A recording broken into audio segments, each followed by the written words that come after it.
밥을 얻어 먹으려면 새벽에 일어나서 아침상을 차려야 해요. 우리 아들에게 화장실 청소를 시키기로 했죠. 화장실 청소는 내가 해라고 시어머니가 말하시길래 윽박을 했습니다. 화장실 청소를 하거든요. 아들에게 청소시키는 거 싫으면 제 집에서 나가세요. 이렇게 제가 말하니 저택교육을 못 받는다고 합니다. 시어머니는 내 집에 버티려 하시는데 이게 어떻게 되는 일이냐고요? 안녕하세요. 저는 시어머니에게 가난한 양으로 욕을 먹었던 33세 정은정입니다. 사실 우리 집은 어릴 적에 가난했는데요. 매우 어려웠고 어머니가 도망치려 할 정도였습니다. 임대 아파트에서 살다가 짐을 싸는 소리를 들었을 때 어머니와 함께요. 아버지와 돈 문제로 자주 싸우실 때 제가 모르는 척 눈을 감고 있었습니다. 모르게 싸우다 보니 어머니가 집을 나가실 줄만 알았죠. 그러나 싸움 소리는 들리지 않고 옆에서 아버지 코를 고는 소리만 들린다는 거죠. 눈을 떠보니 아버지가 잠들어 계시고 문을 열고 닫는 소리가 들렸습니다. 서둘러 일어나 현관 쪽을 살펴보니 어머니가 짐가방을 들고 계셨어요. 몰래 나가려는 순간, 정확히 제가 나오려는 순간 마주쳤을 때 제가 왜 나오는지 물어보니 어머니가 이렇게 말씀하셨어요. 엄마가 힘들어서 할머니 집에서 잠시 있다가 오려고. 아빠 말 잘 듣고 있어? 열밤만 자고 있으면 엄마가 올게. 열밤이면 금방 올 거라고 생각해서 어머니를 안아주고 빨리 오라고 말하며 밥도 조금 먹으라고 돈도 조금만 줬어요. 쓰겠다고 약속했지만 어머니가 멈칫하더니 저를 한참 동안 내려다보셨어요. 죄책감을 느꼈을 거예요. 그 짧은 순간 보았던 어머니의 눈빛이 잊혀지지 않았어요. 이 안타까운 일을 어떻게 해야 할지 모르겠어요. 동정의 눈빛을 띤 어머니가 생겨먹고 버렸다는 눈빛을 보냈던 겁니다. 그리고 나중에 아버지를 통해 엄얄리가 새로운 가정을 꾸렸다는 사실을 알게 되었어요. 엄마 언제 오냐고 찾으러 가자고 매달리니까 아버지가 이러한 말씀을 하셨어요. 네, 엄마랑 아빠가 안 맞아서 헤어졌어. 엄마는 다른 남자랑 살고 있으니까 우리가 찾아가면 안 돼. 그러니 더 이상 떼쓰지 말고 우리 둘이 살아야 돼. 그럴 거면 모질게 굴고 나갈 것이지. 끝까지 다정한 어머니 행세를 하지 않으려고요. 제가 7살 때 저는 가스레인지에 프라이팬을 올려놓고 불을 켜는 방법을 배웠습니다. 아버지는 막노동에 바빠서 요리를 잘 못하셨기 때문에 저는 어머니가 아닌 이웃 아주머니로부터 요리하는 방법을 배웠어요. 한때 이웃집에서 맛있는 냄새가 나서 방문을 두드렸고 밥 요리하는 방법을 알고 싶다고 요청했었죠. 그때 아주머니는 당황스러워하며 다이야, 밥 요리하는 방법을 물어보는 건 너희 엄마가 도대체 어디 갔는지 알려달라는 거야 라고 되물었습니다. 마음이 착잡해져서 아무 대답 없이 둘러보려다가 아주머니가 어디 갔느냐고 물어볼 게 아니라 애를 주고 혼자 어디 가냐고 물어볼 일이야 하며 집으로 데려다 주셨습니다. 그때는 이해 못했지만 며칠 후에는 아주머니도 모든 것을 알게 되셨나 봐요. 어린 것이 혼자 지낸다며 동정하는 눈빛을 보내더라고요. 군말 없이 계란 후라이를 만드는 방법을 가르쳐 주기도 했고 그러다 가끔씩은 그 눈빛으로 저를 내려다 봤습니다. 어머니가 떠난 날 저를 내려다보던 그 눈빛으로 그래서 저도 모르게 울어버리니까 아줌마가 화들짝 놀라셨어요. 아이고, 이곳에서 왜 갑자기 울고 그래? 엄마 보고 싶어서 그래? 엄마가 열밤만 자면 온다며. 열밤 자면 올 거라. 그니까 뚝 하거라. 응, 아주머니는 제가 불쌍해서 쳐다본 것뿐인데 울어버리니까 당황스러울 겁니다. 저는 그저 어머니를 생각나게 하는 것인데 또 어머니 이야기를 하니까 더 크게 수밖에 없었어요. 결국 아주 할머니가 저를 달래주다가 계란말이 만드는 방법을 엉성하게 알려주시고는 돌아가셨습니다. 그래서 아직까지 계란말이를 예쁘게 잘 못 만들겠어요. 아버지도 아주머니를 통해 저의 이야기를 들었는지 이대로 살면 안 된다고 말씀하셨어요. 할아버지가 내로 가자고 하자 싫다고 버티고 서 있었어요. 엄마가 돌아올 수도 있잖아. 엄마가 그 아저씨랑 헤어져서 돌아올 수도 있잖아. 아빠 때문이야. 아빠가 엄마한테 잘 안 하니까 도망간 거 아니야? 나도 도망갈 거야. 엄마한테 도망갈 거라고. 엄마가 돌아올 거라고 대를 썼어. 아버지는 얼마나 싫었을지. 마음 같아선 엄마는 다른 남자한테 갔다고 말하거나 꿀밤을 때리고 싶었을 겁니다. 하지만 차마 그 이야기를 못하시고 엄마한테 주소를 보내놓겠다고 했어요. 은정아, 엄마도 알고 있어?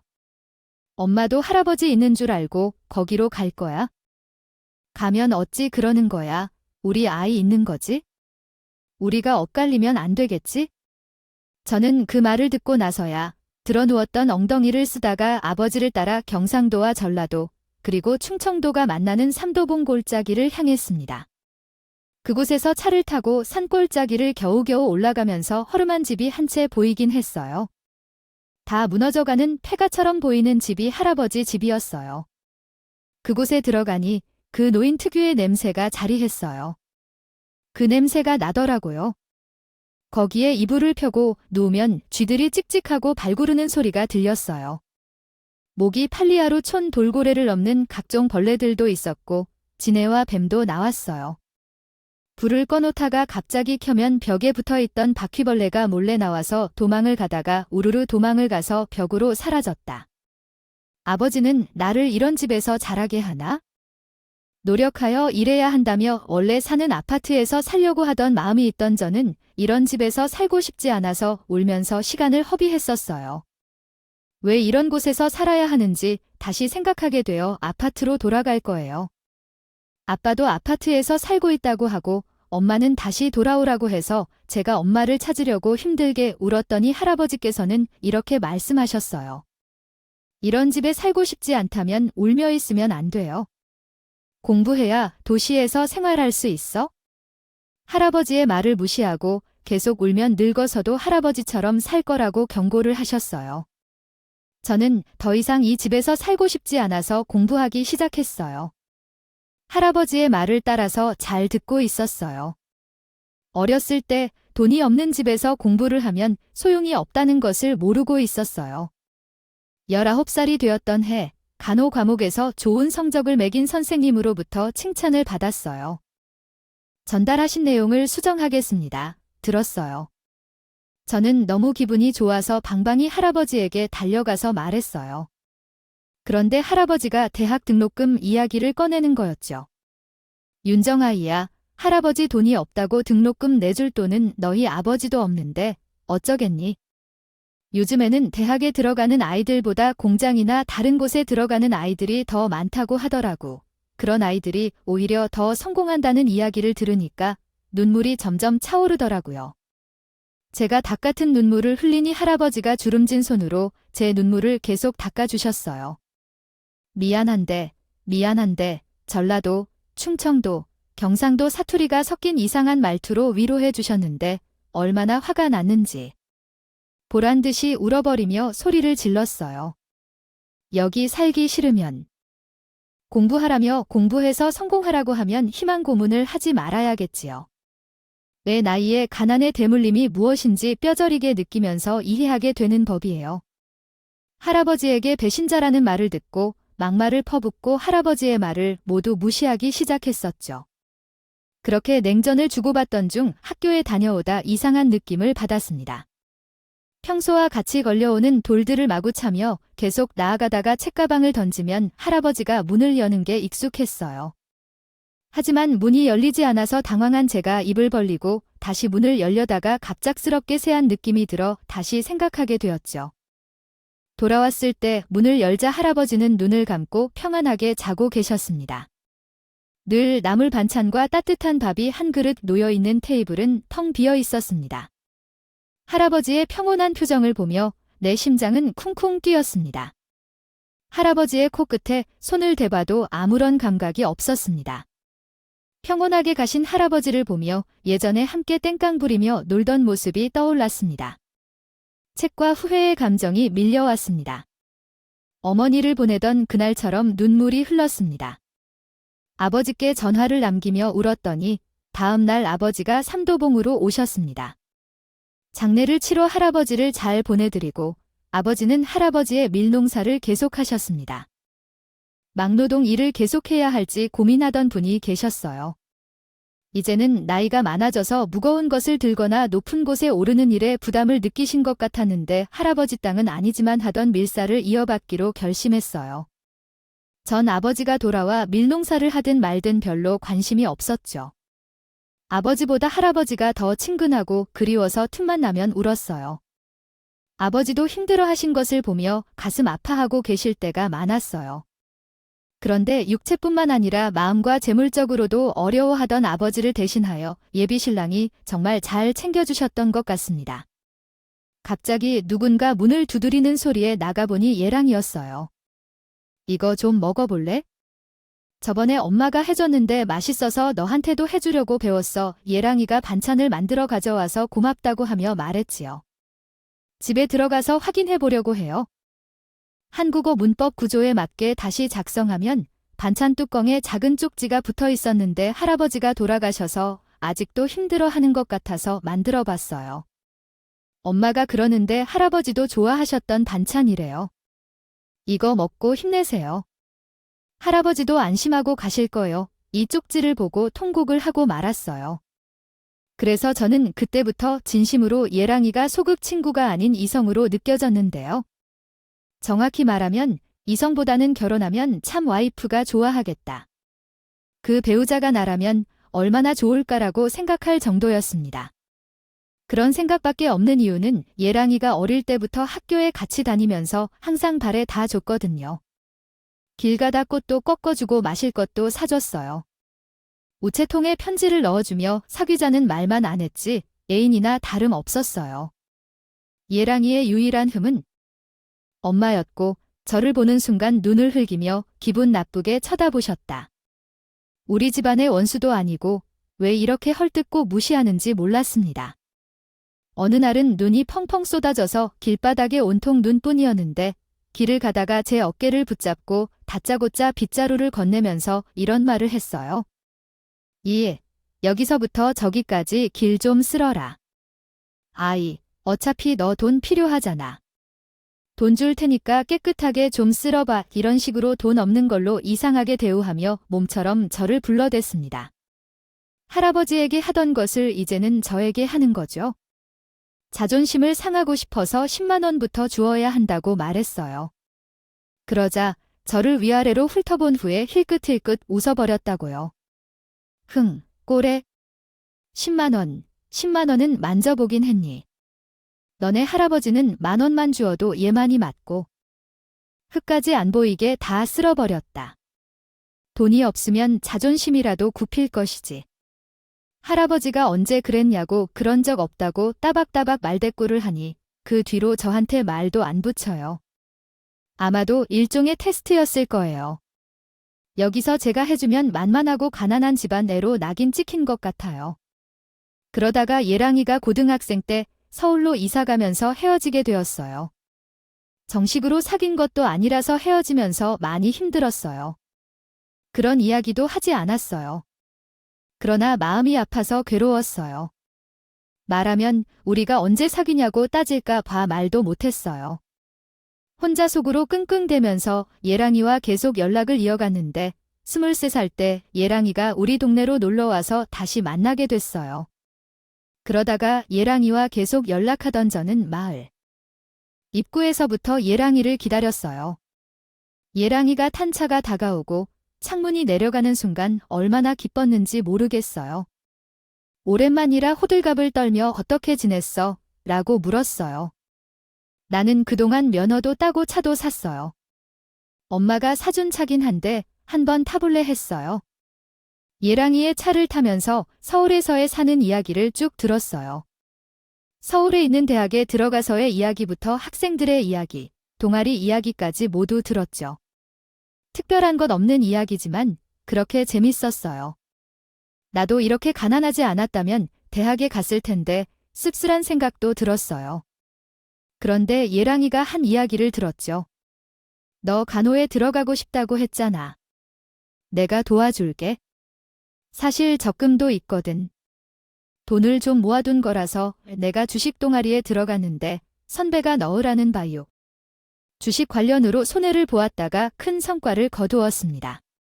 실제로 큰 수익은 아니었지만 대학 등록은 가능할 정도로 일부 돈을 벌었어요. 1년 정도 후부터는 어떻게든 돈을 벌어보려 합니다. 다만 우리 엄마에게는 말하지 말아야 해요. 엄마가 알면 다 가져가려 할 테니까요. 저는 거절하려다가 예랑이가 괜찮다고 해서 서울에 가고 싶다며 말하는 틈을 노리다가 승낙해버렸죠. 결국 예랑이의 도움으로 수능시험을 후순위로 준비했어요. 성인이 된 후로 항상 노는 건 아니라서 돈을 벌어서 공부를 할 수 있었어요. 주중에는 시내 학원에서 수업을 듣고 주말에는 지역 식당에서 아르바이트를 했습니다. 그렇게 돈을 모은 후 간호대를 합격했어요. 다니는 대학은 멀지만 서울에 있는 대학이었어. 예랑이를 자취를 하면서 서울살이를 시작했어요. 7살 때 보고 더러워 욕했던 집에서 짐을 싸들고 나오려니 기분이 이상하더라고요.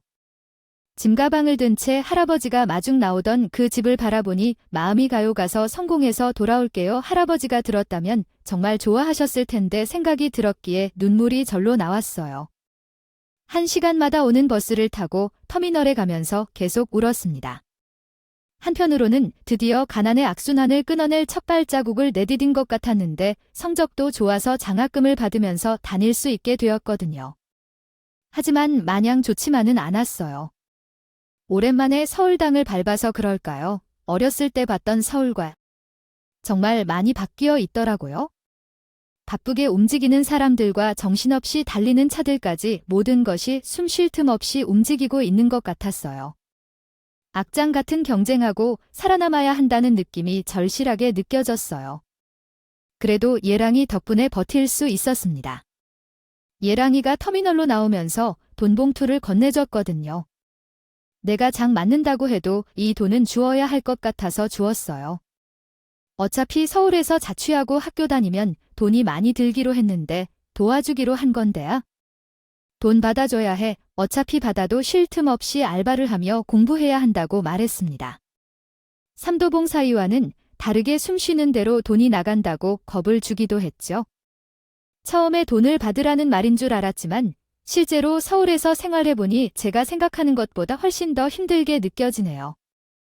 살아야 했어요. 뭐만 하면 10만 원이 20만 원이 지더라고요. 집에 밥이 없으면 옆집 문을 두드릴 수도 없었고 당연하다는 듯이 반찬을 나눠주는 할머니들도 없었어요. 물론 밥을 사주며 호의를 베푸는 선배들은 있었습니다. 은정아, 너는 다른 애들보다 철든 것 같아. 신입생인데 너처럼 안 내고 공부 열심히 하는 애는 처음 본다. 이번 학교에는 선배들이랑 같이 공부할래? 안 그래도 스모임 하나 만들었거든. 처음에는 후배를 생각해주는 선배라고 생각하며 배우려고 했지만 딱 봐도 공부할 마음은 없는 선배 같았어요. 선배가 전부터 같이 밥 먹자, 족보 알려주겠다, 차 마시자며 접근하던 사람이었거든요. 10만 원짜리도 아까워서 못 쓰는데 저한테 연애는 사치였어요. 서울에서도 학교 식당 알바. 도서관을 오가다 보니 자연스럽게 남자들이 멀어졌어요. 두세 사람이 돈을 아껴 쓰니 동기들도 질렸는지 멀어지더라고요. 그래서 친구이자 남자라곤 예랑이 밖에 없었습니다. 예랑이가 그나마 지원을 받으니 도움이 많이 되기도 했어요. 고향 사람들처럼 가끔씩 찾아와 반찬을 나눠주기도 하고 돈을 빌려주기도 했는데 돈을 갚으려고 하니 됐다며 주지 말라고 하더군요. 예랑이 덕분에 대학도 졸업하고 간호사 국가고시도 합격할 수 있었어요. 저도 예랑이한테 잘해주고 보답해주고 싶었던 때였는데 예랑이한테 연락이 뚝 끊기자 제가 도와줘야겠다는 예감이 들었습니다. 그래서 예랑이한테 바로 전화했죠. 요즘 바빠서 이렇게 연락이 안 돼. 대학도 졸업해서 취업 준비하고 있다며 그게 잘 안 돼서 그래? 이번에는 제가 도와주겠다고 하니까요. 예랑이가 전부 실패했다는 걸 말하고 있네요. 대기업의 식품 유통 분야로 가고 싶었지만 잘 안 되네요. 아무래도 제 스펙으로는 대기업은 힘들었나 봐요. 부모님도 도와주기 어려우시다고 하셔서 아무 곳이나 지원해보기로 했어요. 그래서 간호사로 일하면서 예랑이한테 용돈을 주고 음식도 챙겨주고 있어요. 제게 다 해주셨던 거라 아깝지 않았어요. 목표했던 대기업에는 취업할 수 없었지만 복지가 괜찮아 보이는 중소기업에 들어가게 되었어요. 예랑이가 취업한 회사는 제 집과 가까워서 지금 살고 있는 오피스텔 근처로 이사를 가게 되었습니다. 남녀가 가까이 살다 보니 당연히 오가며 칫솔이나 옷을 하나씩 두고 오게 되었어요. 사회생활에서 만난 음식을 즐기며 노는데 느긋하게 누워있다 보니 서로 같이 살기로 약속한 건 아니지만 거의 같이 살게 되었어요. 그러던 중 갑자기 초인종 소리가 들렸어요. 문을 열어봤더니 누구냐고 물어보니 발이 먼저 훅 들어오더군요. 순식간에 문이 열려 누군가가 들어왔습니다. 깜짝 놀라서 몸을 비키고 쳐다보니 예비 시어머니가 계셨어요. 예전에는 형언니의 엄마로 불렀고 아버지와 할머니는 빨간 지붕 고깃집을 하시던 아줌마로 일컬었던 삼도봉 사람이셨어요. 어릴 적에도 항상 우리 집을 무시했었는데 할아버지가 이런 말씀도 하셨죠. 저 놈의 가시에는 늙어서도 이러냐? 이 동네에서 잘 사는 사람이 어디 있겠느냐? 아, 저리 무시하겠다, 근정아. 누가요? 저 아줌마가 찾으러 오는데 삼도봉 부자라고 말해주라며 늘 좋은 게 좋은 것이다 라며 사람을 좋게 우선으로 두던 할아버지가 이렇게 말할 정도로 정말 심각한 고디였습니다. 하긴 대놓고 우리 집 사람들이 안 씻어서 냄새가 나서 헐뜯은 적도 있으니까요. 우리 험담만 한 건가요? 자기 집이 잘 사는 것도 아닌데 명품백을 자랑하고 금반지를 자랑하던 아줌마였다. 전부 다 가짜라는 게 뻔히 보이더라고요.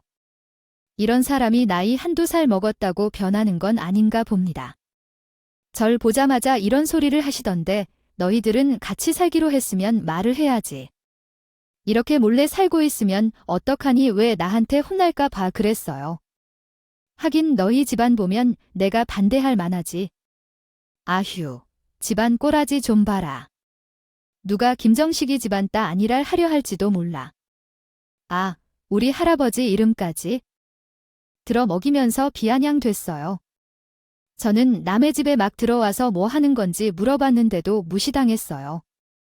오피스텔 이곳저곳을 들여다보더니 기가 막힌 말을 하더라고요. 부모님들은 아직도 농사 아니냐. 아 맞다. 윤미수 그냥 도망갔어.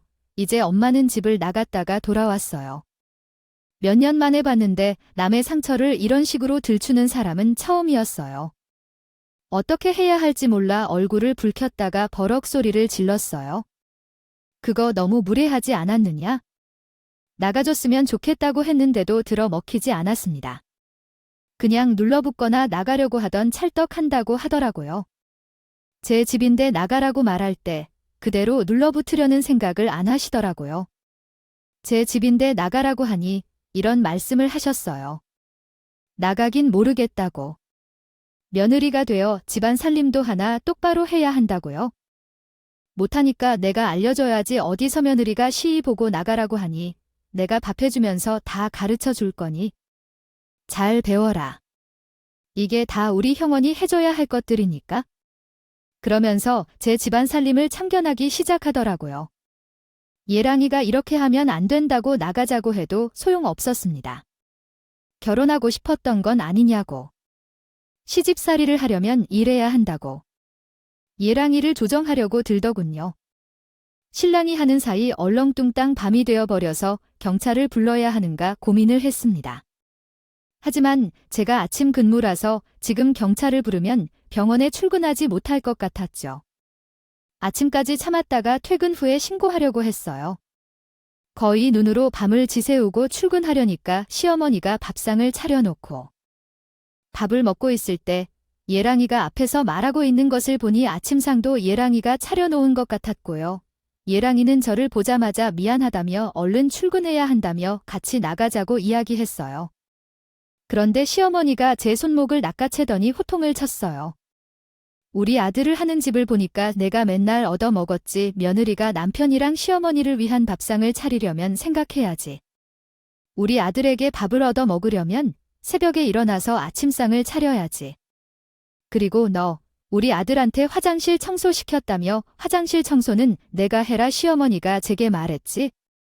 냄새나는 청소 도구를 던졌으니 저는 화가 났습니다. 화장실 청소는 저도 할 터인데 아들에게 청소를 시키는 걸 보기 싫으면 제 집에서 나가세요. 그렇게 하다가 가난한 집에 태어나서 가정교육을 받지 못한 것 같다고 하더라고요. 출근이 늦건 말건 신경 안 쓰고 경찰을 부를 생각을 했더니 시어머니가 그때서야 나갈 준비를 했습니다. 그러면서 무슨 말을 했는지 아시겠습니까? 아들, 연애와 결혼은 다른 문제라는 걸 알고 있지? 아이가 생기지 않게 조심해라 이렇게 말하고 나가버리니까 얼굴이 무색해졌어요. 저는 예랑이에게 내 엄마라서 그동안 많이 참아왔지만 어른으로서의 대우를 받을 수 없다고 판단해서 화를 내고 울었어요. 그래서 예랑이가 미안하다며 눈물을 닦아주었습니다. 그 사이에 엄마가 집에 온다고 해서 바로 말해버렸어요. 집 주소를 주라고 반찬을 보낼 테니까 자꾸 물어보는데 내가 대답 안 하니까 우리 며느리 얘기할래 라며 괴롭히더라고요. 너무 당황해서 속았어요. 미안해. 괜히 이렇게 말했습니다. 내가 잘못했어 라고 말씀드렸다. 예랑이는 쟤와 결혼하길 원하지만 시어머니가 쟤를 싫어하고 있음을 알았기 때문에 그 사실을 숨겼던 것 같아요. 그러나 부모의 눈은 속이기 어렵기에 예랑이와 제가 만나는 것을 모두 보고 있었고 이를 이용해 예랑이의 마음을 사로잡았었다고 생각되어 마음을 굳게 먹었습니다. 그 후로 예랑이와의 만남이 드물게 이어졌죠. 예랑이가 밖에서 만나자고 제안했을 때 편한 상황이라 생각해 동의했는데 밖에서도 예랑이는 나를 잘 챙겨주고 다정하게 대해주어 집에서 만날 필요가 없었어요. 예랑이는 갑자기 변한 상황에 마음이 불안해하는 것 같았고 그렇게 어느 날 예상치 못하게 시어머니가 찾아올까봐 걱정했어요. 내가 맨몸으로 나왔는데 예랑이가 차박 캠핑을 위해 장도를 다 준비해놓고 캠핑 장비를 차에 싣어놓고 준비를 해놓았다고 합니다. 또한 캠핑장도 예약해놓았다며 갑자기 경북 군위면으로 내려갔는데 도착해서 보니 차박의 성지로 불리는 노지 캠핑장이 있었어요. 해발 600m 높이에 자리하고 있어서 낮에는 바다가 보이고 밤에는 야경이 아름답게 펼쳐져 있는 곳이었어요. 예랑이는 몇 시간 동안 운전을 하고 캠핑 장비까지 세팅해 주었고 저는 캠핑 의자에 앉아서 보기만 했습니다. 요리도 예랑이가 다 해주었고 그날 밤에는 저한테 항상 고마워하고 미안하다는 말까지 들었어요. 어릴 적부터 우리 엄마가 좀 심한 거 알고 있었어요. 뭐라고 해도 듣지 않는 제가 이제 슬슬 포기하고 있는데 동네 어르신들도 뭐라 해도 안 듣는 사람이라는 게 내 말이죠. 듣겠어. 우리 엄마 때문에 상처받더라도 내가 다 취해줄게. 어떻게든 중간다리 역할 해줄 테니까 나 좀 믿어주라. 이 말을 듣으니 시댁살이 안 한다면 예랑이랑 결혼해도 좋을 것 같다는 생각이 들었어요. 1년에 한두 번 듣는 폭언은 그냥 걔가 듣는다고 생각하면 되니까요. 예랑이가 해주는 다정한 말과 절 챙겨주는 행동들이 저를 치유해주고 있었습니다. 몇십 년 동안 일해왔으니까 믿음이 갈 수밖에요. 예랑이의 다정함이 단순한 게 아니라는 걸 알고 있었죠. 그래서 그 이후부터 예랑이와 결혼 이야기를 꾸준히 해왔어요. 모아놓은 돈은 얼마나 되는지 신혼집은 그냥 이 월세방에서부터 시작하자는 말까지 현실적인 이야기를 시작한 거죠. 그러다가 3개월 정도가 흐른 뒤 견해살이를 갖게 했습니다. 어르신들께 인사드리러 가야 한다는 생각에 무척 긴장이 되었어요. 양가 집에 인사드리고 급했을 때는 무덤덤했거든요.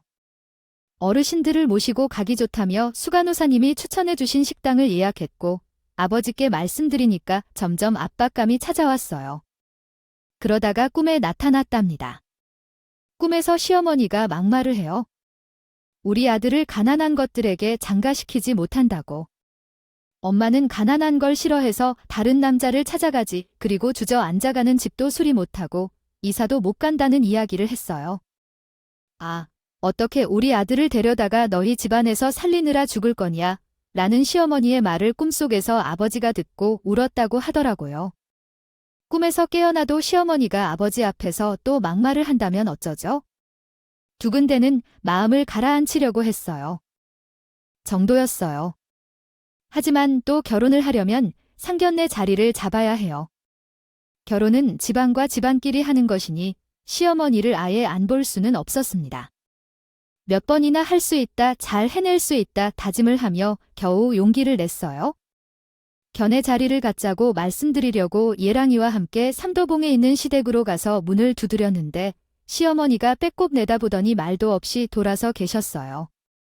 절 보자마자 내쫓을 줄 알았는데 저희가 멀뚱히 서 있으니 시큰둥한 표정으로 돌아봐 주셨는데 한이 안 들어오고 상견례 자리 잡아온 거 아니야. 바쁘면서 왜 여기까지 왔어? 그냥 전화로 얘기할 거니까? 나 약속 있어서 나가야 하니까 상견례 때 보자. 이러고 가방을 챙기고 나가셨어요. 바로 올라가기엔 너무 늦은 시간 때문에 시댁에서 자러 갔다. 시어머니는 어디로 가셨는지 집에 돌아오지 않으셔서 우리 둘이 잠만 자러 갔었어요. 다음 날은 바로 출근해야 해서 바쁘게 움직이니까. 이번에도 사과는 예랑이가 하더라고요. 여기까지 왔는데 미안한데 미리 말했는데도 계속 그러시네요. 앞으로는 이런 일 없을 거라고 단호하게 말해 둘 거예요. 밤새도 제 눈치를 보더니 사과를 할 때를 봤나 봐요. 전 또 예랑이의 마음에 녹았고 그래도 막말은 듣고 싶지 않아서 마음이 편해졌어요. 상견례 자리에도 이런 식으로 흘러갈 거라 예상했지만 여기서 시어머니가 갑자기 다정하게 대해주거나 잘해줬으면 의심했을 겁니다. 시어머니다운 반응이라고 방심하고 있었는데 상견례 당일 아주 놀라운 일이 있었어요. 약속 시간 1시간 전에 나는 이제 막 출발하려고 할 때 시어머니께서 전화를 주셨다. 얼른 패다 보니 나 거기 식당 마음에 안 들더라. 내가 아는 사람이 하는 식당이 있으니까 거기로 예약했다. 내가 예약한 식당이랑 가까운 곳이니까 놓치지 말고 와. 제가 얼마나 고심해서 선택한 곳인데 그런 말을 하니 어이가 없더군요. 아버지는 이미 도착한 상태라서 갑자기 그러는 게 어디에 있냐고 뭐냐 했어요. 그랬더니 전화가 뚝 끊겼어요. 씩씩대며 다시 걸려다가 꿈에서 아버지가 우는 모습이 떠올랐어요. 한 번도 아버지가 우는 모습을 본 적이 없는데 견해 자리에서 우시면 정말로 슬플 것 같다. 그래서 속으로 욕을 하면서 꾹 참았어요. 여기서 시어머니가 선을 넘으면 결혼이고 뭐고 다 포기할 것이다. 생각했어요. 아버지께도 빨리 말씀드리고 주소를 받은 곳으로 내비게이션을 설정하고 갔는데 도착할 즈음에 기가 막혀서 말을 잃었어요. 한식, 중식, 양식 등 다양한 음식점들 중에 분식집이라니 너무 화가 나서 손이 부들부들 떨리는 정도였어요. 예랑이가 제 상태를 보고 안절부절 못하더니 어머니께 전화를 걸더라고 해서 알려준 주소로 왔는데 아무리 살펴봐도 여기에는 분식집만 있었어요. 주소를 잘못 알려주신 게 아니에요? 듣고 싶지 않았지만 핸드폰이 떨어지는 소리에 어머니 목소리가 들려왔습니다. 맞아. 거기로 들어오라고 하셔서 일단 들어갔는데 우리가 들어가자 시어머니가 분식집에 앉아 계시더라고. 아주 밝게 웃으시며 말씀하셨어요. 너희 집안 사정이 힘든 건 다 알아. 그렇게 비싼데 갈 곳이 없어서 오는 거야? 그냥 김밥집에서 대충 먹자. 이건 명백히 결혼 반대하는 의도가 아니신가요? 제가 싫으면 안 된다고 하시면 될 텐데 굳이 왜 이렇게까지 괴롭히는 이유가 있는지 궁금했습니다. 쟤를 괴롭히면 시어머니의 알량한 자존심이 채워지는 걸까요? 시어머니가 선을 넘었기에 그대로 나가려고 몸을 돌리던 순간이었습니다. 아버지가 분식집 안으로 들어오시더니 그 옆에 처음 보는 중년 여성이 계셨습니다. 막내를 하느라 먼지를 뒤집어쓰고 햇볕을 정면으로 받아 타버린 아버지의 피부와는 달리 여성분의 피부는 곱고 화사했는데요. 반대로 정장을 입고 바르게 앉아있는 모습에서 포스가 느껴졌어요. 눈빛도 어찌나 총기 있고 번쩍이는지 우리가 면접을 보러 온 것 같았죠. 지금 생각하면 무언가 각오를 하고 있었던 것 같습니다. 자리에 오신 것 같았어요. 시어머니도 그분을 처음 보시고는 깜짝 놀라셨습니다. 아이 옆에 있는 분은 누구니? 집 나간 엄마가 돌아오셨어요. 하기엔 예전과 모습이 너무 다른데 그 목소리에 아버지가 슬며시 웃으며 다가오셨죠. 분식집에서 상견례 자리를 갖게 됐을 때도 전혀 신경 쓰지 않고 자리에 앉으시더니 서서 뭘 하냐고 얼른 앉으라고 했습니다. 제가 나가려던 마음을 접고 어색하게 자리에 앉았는데요. 잠시 정적이 흐르자 아버지께서 함께 온 중년 여성을 소개했습니다. 5년 전부터 진지하게 만나던 사람인데, 이번에 재혼하게 되어서 이제야 인사 나누게 됐네. 이제 우리 한 사람이고, 우리니까 너는 편하게 어머니라고 부르고, 김서방은 장님이라고 불러라. 시어머니께서는 이 말을 듣자마자 정중한 대답을 드리기보다는 오히려 저지르는 저런 말들을 쓱 풀어 넘기셨다. 정말로 여러모로 대단한 집안이십니다. 제 형편으로는 어떻게 살아내시느냐고 물었더니 예전에는 우리가 버릴 뻔했던 옷을 가져다 입으셨다고 제 얘길 기억나시나요? 부인은 아무것도 몰랐다. 동네 사람들은 이 집이 가난하니까 엄청나게 놀려대었다. 어떻게 그런 집과 우리 집 사이에 인연을 맺어 귀한 아들을 보내실 생각을 하셨는지 모르겠어요. 부인이라면 정신 차리고 돈을 벌고 지방에서 괜찮은 남자와 만나세요. 부모를 무시하며 그러다 친엄마가 가난 때문에 몸서리치다가 다른 남자 품으로 도망치는 사정까지 언급하셨어요. 그런데도 그걸 무정하게 듣고만 계시더군요. 아무런 대꾸도 하지 않는 시어머니는 손을 들어 김밥을 시키더니 말했습니다. 그래요. 할 말 없으시겠죠? 대충 김밥으로 한 끼 때우고 일어나셔야. 그래도 예전보다는 나았네요. 아우, 예전에는 소금친 주먹 밥만 먹었죠. 이번에는 제가 살 테니까 앞으로는 볼 일 없었으면 좋겠네요. 이렇게 말하면서 혼자 웃는 새엄마에게서 웃음이 튀어서 시어머니가 이게 뭐냐고 물어보니 새엄마가 입을 열었습니다. 아이, 거지한테 벼룩을 빼먹겠어요. 제가 살게요. 명함에는 대기업 식품유통상무 최헌정이라고 적혀 있었습니다. 우리 새엄마가 식품유통 대기업 부장이었던 거예요. 다른 게 아닌 예랑이가 찾으려고 했던 대기업이라 깜짝 놀라 요 시어머니가 저보다 더 웃었습니다. 놀라서 입을 다물지 못하시더라고요. 제가 어쩌다 두 분이 만나게 됐는지 물어보니 새엄마가 이야기해 주셨어요. 일 때문에 만나게 했지. 지게차 포크레인이 필요했었는데 아버지 인맥을 통해 알게 됐다가 계속 연락하고 있었거든요.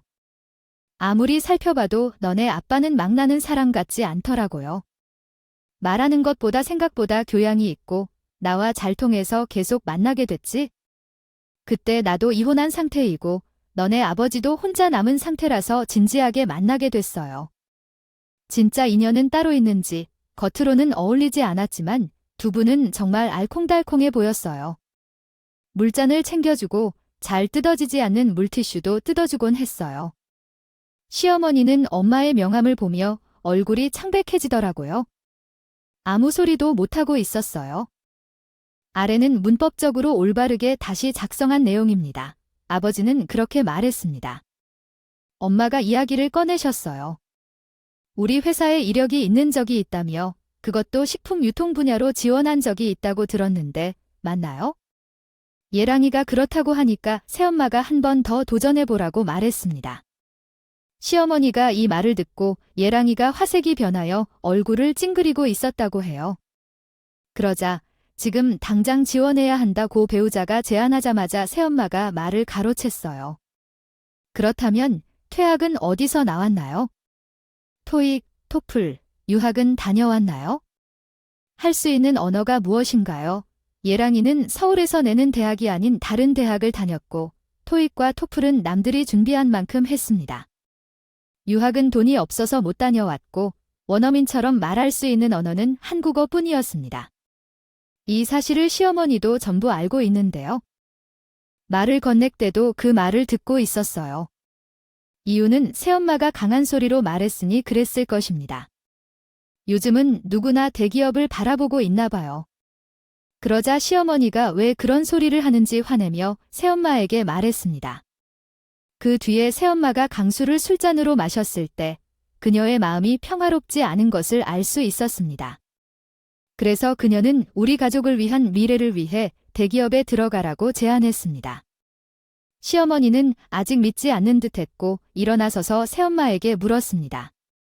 그런데 새엄마는 우리 가족을 살릴 수 있는 기회가 있는 곳에 지원하라고 말했습니다. 그러자 예랑이는 그 제안을 진지하게 받아들여 끄덕였고 그 당시 중소기업에서 일하고 있는 예랑이가 새로운 도전을 받아들이기로 결정했습니다. 대기업에 들어가서 자신의 팔자를 발상했던 걸까요? 어머님이 갑자기 자리에서 다시 일어나 이만 사정을 하기 시작했어요. 저 진짜로요. 거짓말이 아니에요. 만약 진실이라면 우리 아들 좀 잘 살펴봐 주실래요? 전에는 정말 아쉽게 떨어졌거든요. 제가 보기에는 대기업에 들어간 사람들은 모두 인맥 때문에 들어간 것 같아요. 우리 아들에게 무엇이 부족해서 떨어뜨린 걸까요? 그러면서 명함을 가져가려고 하신 새엄마가 곧 빼앗겼습니다. 그런 것들은 우리 가족이 되면 생각해 보겠다는 거죠. 제가 그냥 넘겨줄 것 같으세요? 우리 딸이 좋다 해도 결혼시키려고 했는데 부모님의 인성을 보니 결국 결혼은 없던 일로 남기로 해야겠네요. 그러더니 새엄마가 자리에서 일어나자 시어머니가 소매를 붙잡고 옷깃을 잡으면서 난리를 쳤습니다. 결국 나와 예랑이는 파혼을 하고 말았고 지금은 친구처럼 지내며 연락하고 만나고 있지만 결혼은 안 하는 게 나을 것 같아요.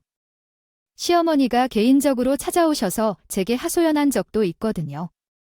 아가, 내가 그랬다고 바로 헤어지는 게 어디 있니? 내가 그때는 너무 했던 것 같다. 전부 다 인정할게. 내가 못난 것 같아서 너희 집안 식구들을 괴롭힌 거야? 미안하다, 정말 미안해. 그러니까 나 용서해주고 우리 아들 다시 만나보는 건 어떠니? 지금 당장 결혼하라는 말은 안 할 거다. 진지하게 만나면서 엄마한테 우리 아들 괜찮다고 말씀드려봐. 너도 자니? 우리 아들은 똑 부러지고 성실한 거예요. 말을 듣니 세상의 이치를 깨달은 기분이 들었습니다. 사람은 변하지 않는다는 말이 있잖아요. 어머니가 아무리 미안하다고 하고 잘해주려고 새엄마의 뒷배경을 보고 잘해주시는 것이니까요. 만약 새엄마가 떠나거나 잘못되시면 시어머니는 바로 돌변할 겁니다. 그래서 시어머니 말에 흔들리지도 않았죠. 어머님 그만하세요. 어머님이 이미 다 망친 일이에요. 형원 씨가 아무리 착해도 집에서 욕하고 아버지 얼굴에 먹칠하고 하는 사람들이랑 엮이고 싶지 않아요. 형원 씨랑은 친구로서 잘 지내고 있고요. 출세하고 싶으시면 다른 며느리를 찾아보세요. 저도 사실 만난 세월이 있으니까 흔들리긴 했죠. 예랑이를 다시 만날까 했지만 어머님이 찾아오신 뒤로 제대로 마음을 먹었어요. 연애만 하기로 결정했지만 예랑이를 보면 마음이 지극한 것을 느껴요. 어떻게 막대먹은 시어머니 뱃속에서 그렇게 고분고분하고 순한 남자가 나왔는지 몰라요. 지금도 자기는 준비됐다며 언제든지 결혼하자고 말하네요. 하는데 안타까운 마음만을 느낍니다. 한날 예랑이가 저에게 이런 말도 한 적이 있었어요. 우리 엄마는 영원히 살지 않을 거야. 우리가 40대나 50대가 되어 엄마가 돌아가시면 만날 거야. 그때 결혼하자고 하면 허락해 줄 거야. 이렇게 말하며 마음 같아서는 부모와의 연을 끊고 싶지만 쉽지 않다고 합니다. 아무리 부모가 짐승 같아도 그런 생각을 해서는 안 된다고 잘 견디고 있습니다. 새로운 엄마와 아버지는 저희 대신에 신혼집을 준비해 주셨고 집들이까지 해주셨어요. 아버지가 저 대신 결혼하신 것 같아 너무 기쁩니다. 인연은 뭐 지금 얘랑뿐이겠어요. 간호사로서 제대로 자리를 잡으면서 여유가 생겼기 때문에 자연스럽게 인연이 닥칠 것이에요. 시간이 지나면 또 새로운 사람이 찾아와 변화가 찾아올 거라고 생각합니다. 여러분도 제가 겪은 일 없이 평온하고 행복한 삶을 살았으면 좋겠어요. 제 이야기를 들어주셔서 감사합니다.